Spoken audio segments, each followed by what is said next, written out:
This week I am in Southern California and I am checking out the Volvo EX90. This is an all-new, all-electric, three-row SUV from the brand. And yeah, we just spent all day driving around the area and I have things to say. So what I'm going to do in this video is I'm going to tell you some of the good things and some of the bad things about this electric vehicle, and I'll be honest with you, I have more good things to say than bad things. I'm really reaching on the bad things. My name is Jill Ciminillo with Pickup Truck Plus SUV Talk, and let's take a closer look at the Volvo EX90 right now.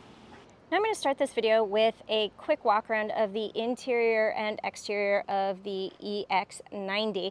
And I'm going to tell you throughout this video, I will probably mix up EX and XC, and I don't mean to do that. But I am very irked by the name because it is way similar to the gasoline model. So you have the EX90, which is the all-electric version, which is this, and then you have the XC90, which is the gasoline model. I'm going to try not to mix those up. But you will notice that the two vehicles look remarkably similar from the side profile. And I mean, that's kind of on purpose because they're going to attract a similar customer. Now, when you come around to the front, this is where you're going to notice some of the biggest differences because, yeah, you don't have a grille because you don't have an engine and you don't need the cooling.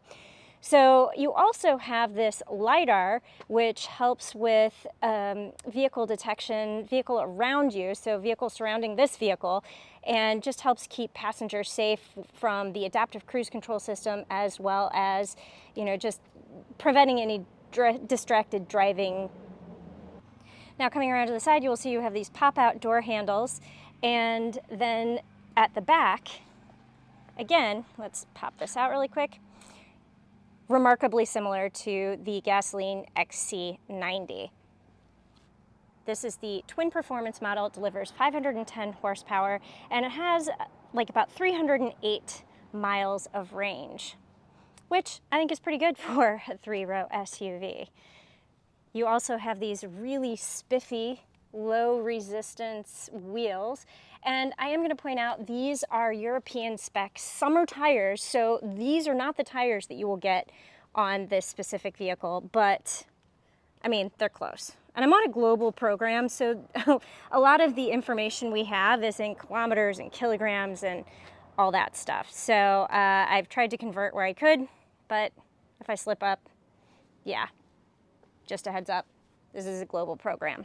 Now, coming to the inside of the vehicle,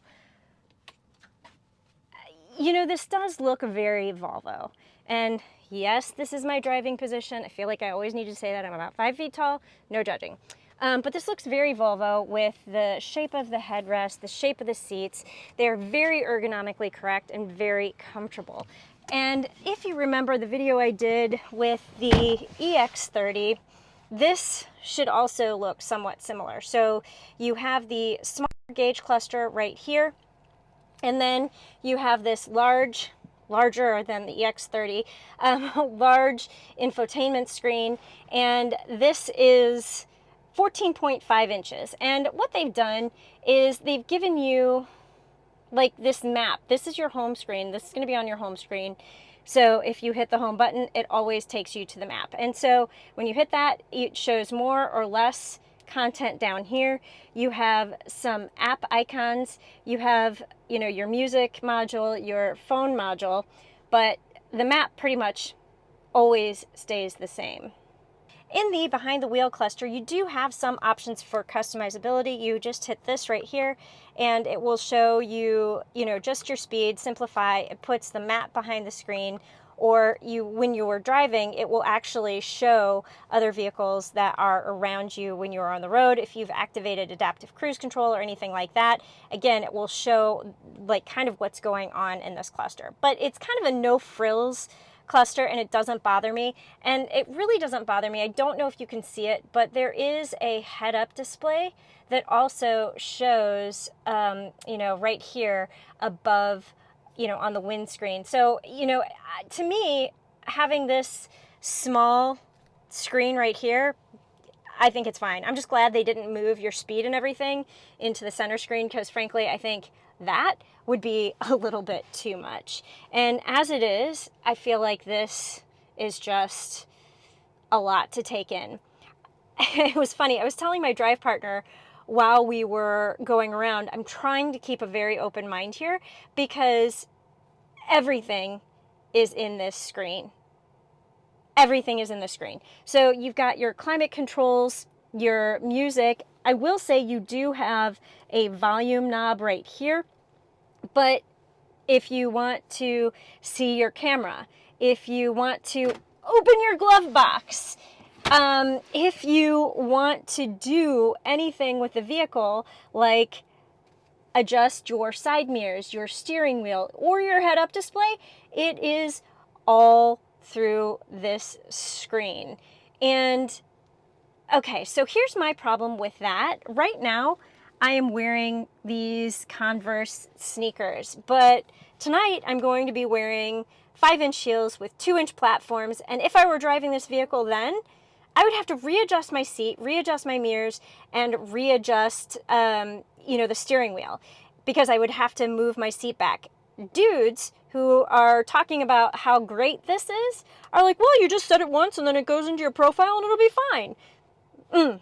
Girls with multiple pairs of shoes and multiple heights of heels and soles and things like that, not fine. Just gonna put that out there.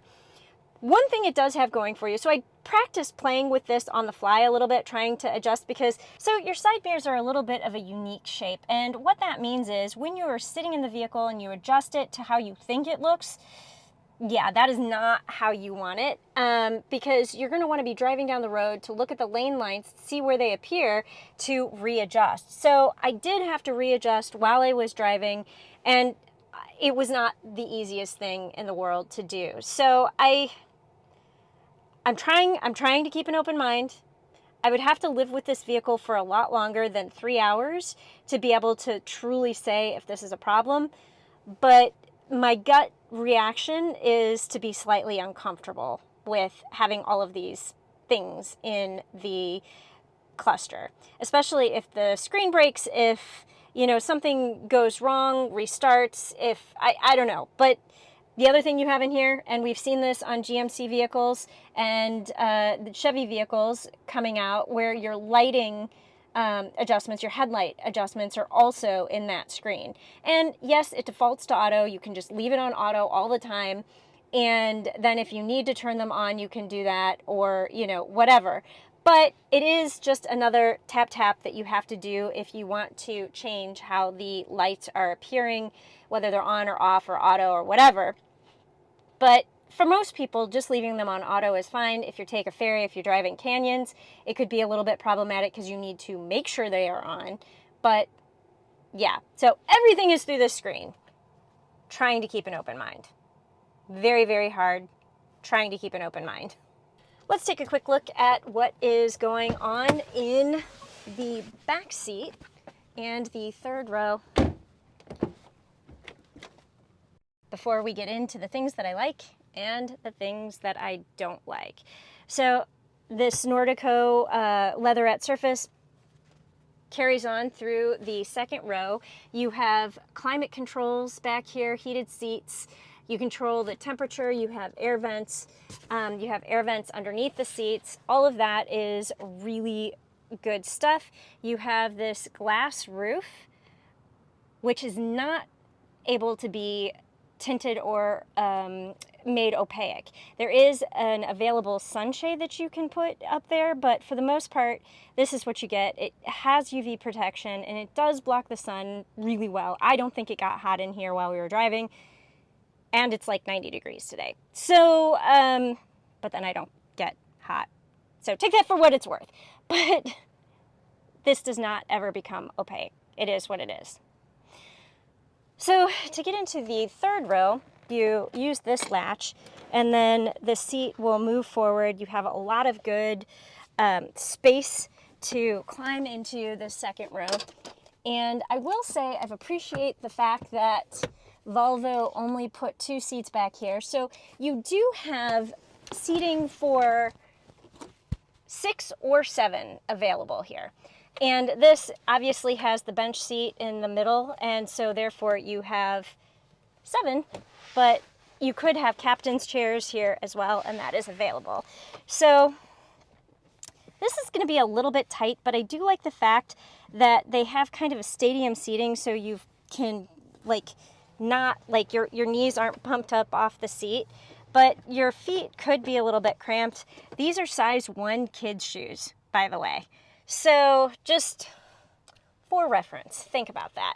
But once you're back here, you do have some cup holders, you have air vents, you have lights, and you have a USB-C port. Now, the other thing I should point out is the models that we've been driving are the top tier ultra trims with the twin motor, performance availability. So this is top spec, top trim versions of this vehicle. So there's probably some things on here like massaging seats that you won't get in lower trims.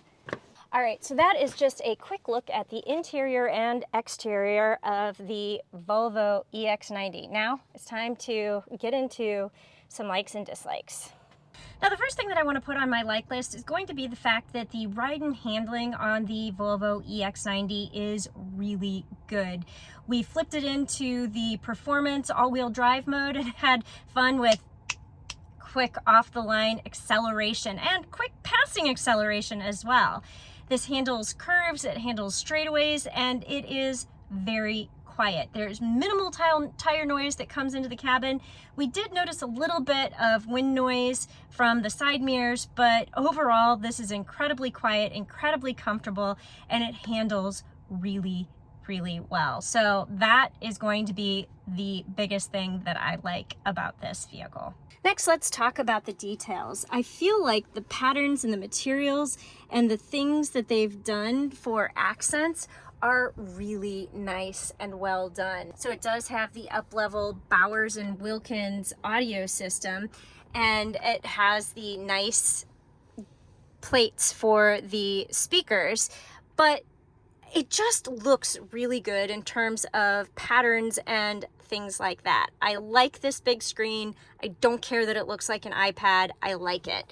So, from the speakers and the headrests to the stitching on the seats to the quilted patterns, I like what they've done with the details.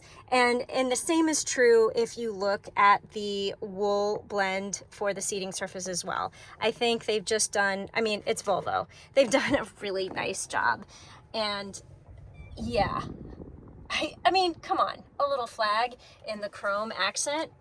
That's just really cool. Now, the next thing that I really like about the EX90 is going to be the sound system. And unfortunately, because this is YouTube, I can't actually play music for you, but I'll be honest with you, it would be really hard to capture how good this sound system is just using my phone. You have to be sitting in the vehicle.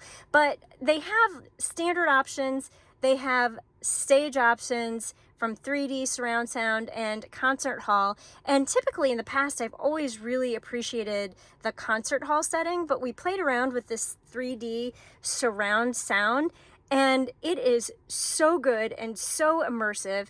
And with 25 speakers, kind of surrounding you, it is just a phenomenal sound system. And I'm really sorry that I can't actually share what it sounds like with you, because yeah, it's good. It is really good. Now, the fourth thing that I really like on this vehicle is going to be the camera. And this is just so detailed. It is so detailed and so good, right down to the fact that it actually captured the color of the vehicle that I'm driving right now. But it has this 3D look to it. And now you can go to the front, you can go to the rear if you want to check things out a little bit more closely. But this 3D view is just so good. And if you are going to drive, you also have the dynamic lines. So because I have it in drive right now, it is showing the dynamic lines to the front. But if I put it in reverse, then it shows the dynamic lines out the back. And I'm always a huge fan of dynamic lines when you're driving, because it does a really good job of like telling you the trajectory of the vehicle and the location of where you are going. So this camera is probably one of the best cameras that I've seen, and as you are backing up or going forward, it actually shows you how close you are getting to any of the obstacles. And yeah, this is impressive. And I mean, it's big, it fills out the screen, and it is super clear. Now, to get into the final thing that I like about the Volvo EX90, we've got to come to, and by the way, I say final thing, and this is just the final thing that I am sharing with you right now. There's a lot more to like about this. So first off, you have a decent amount of space back here.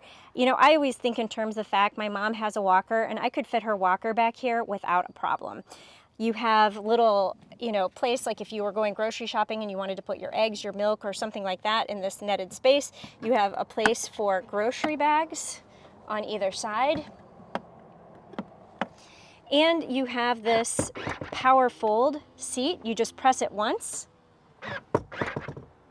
and it folds each seat individually, and then you press the same button to get them to go back up. And I like the fact that it is a single press. There are some that actually make you stand here and just like la la la la la la la. You have to hold it to be able to get it back into place. Now, the other thing that I'm really appreciative, but wait, there's more. So you have this great amount of storage, but then you have this underfloor storage here. So you can store a lot of stuff underneath this area, and it's just very impressive with the amount of stuff that you can fit in here.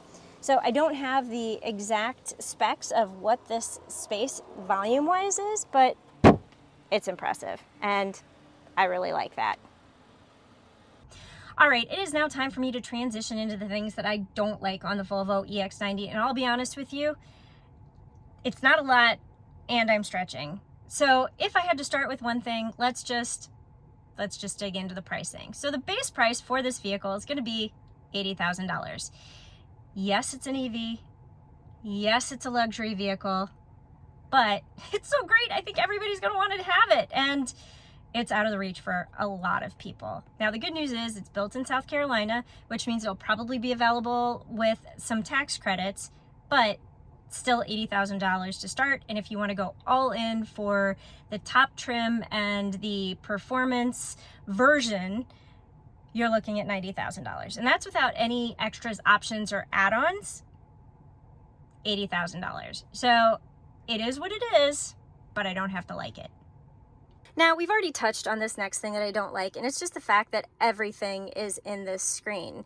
If the screen breaks, if something goes dark, if you have a glitch in the system, you're essentially screwed. I'm just gonna put that out there. You're screwed because your lights, your seat adjustments in some ways are through this. So you do have a little knob right here to adjust, but then in order to really fine tune and understand what you're adjusting, you see it pop up on your screen. So your seat adjustments, your steering wheel adjustments, your mirror adjustments, your headlights, all of that is done through the screen.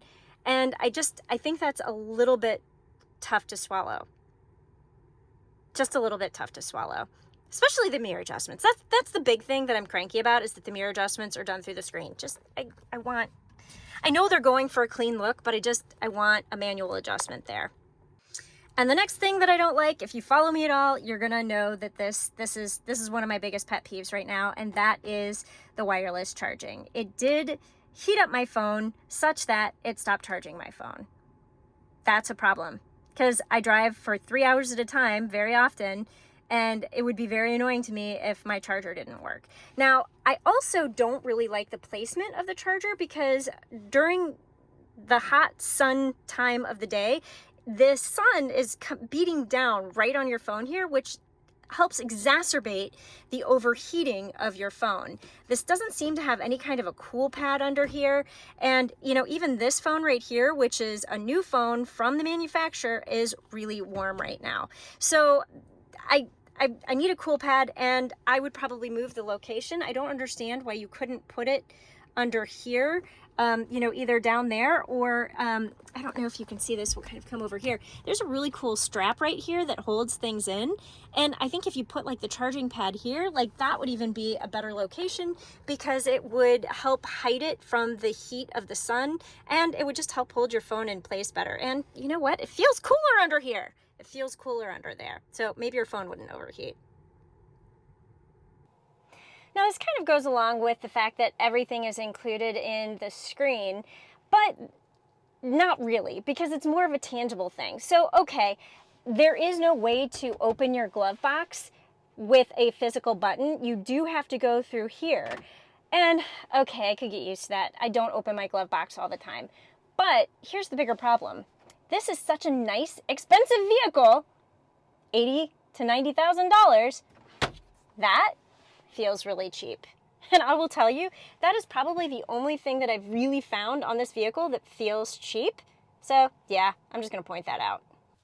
All right, I am coming into the third row to talk about the final thing that I don't like on the Volvo EX90. And yeah, it's just the space back here. I feel a little bit penned in. Even though they've only put 2 seats back here, which yay, thank you. Ow, I just feel like this comes out a lot and I feel a little bit penned in here. It's just a little bit claustrophobic, and you know, these mirrors are a nice size, so I appreciate that. But overall, this just, I don't know, this just feels a little bit close to me.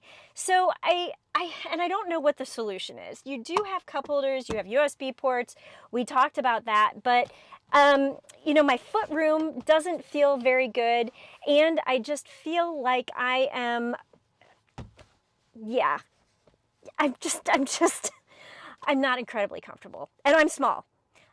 I'm 5 feet tall, I weigh 95 pounds, I'm about the average size of an average 10-year-old, and if I feel close back here, you're gonna have a hard time putting an average size adult back here feeling comfortable. So this is not a third row for adults. It's just not. So if you're only gonna put kids back here, just maybe don't put kids that are bigger than me back here.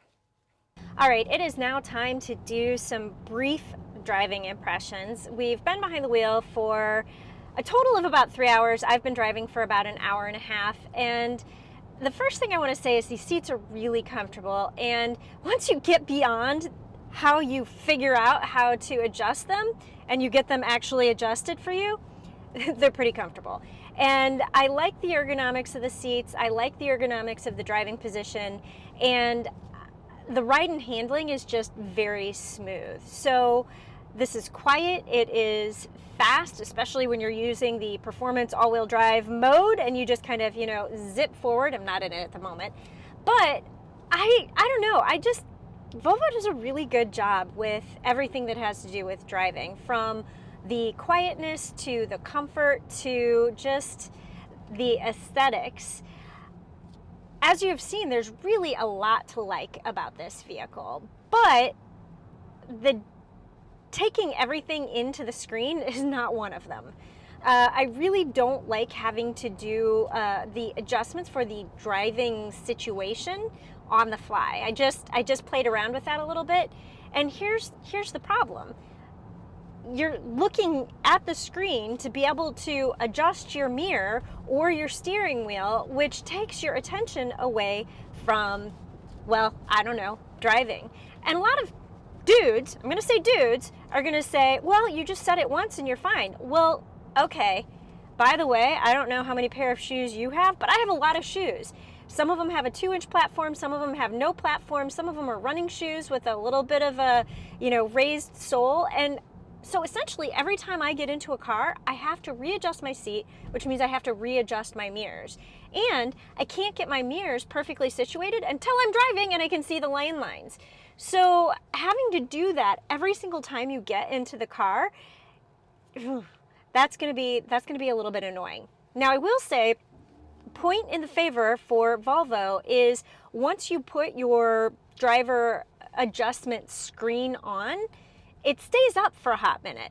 So I've driven some other electric vehicles that have the controls in the screen, and it disappears after 2 seconds if you don't touch the screen. Well, by the way, if you're looking here and you're looking here and you're looking here and you're looking there, it's going to take you more than 2 seconds. So I appreciated the fact that the screen stayed up and it gave you time to actually make the adjustment to make sure that you're fine-tuning and getting everything just right. So once you get everything just right, I like the Volvo EX90 just fine, but some of the fine-tuning and the adjustments in this screen they're a little bit OTT, and that's over the top if you're not in on the lingo. But I'm rambling at this point, and I've not been behind the wheel for a super long time, so if I'm going to sum this up, I'm going to say that the Volvo EX90 is quiet, smooth, comfortable, tech-forward, and it has a good amount of fun to drive with space for a family. Yeah, that's what I'm going to say about that. So thanks for watching, and I will see you down the road.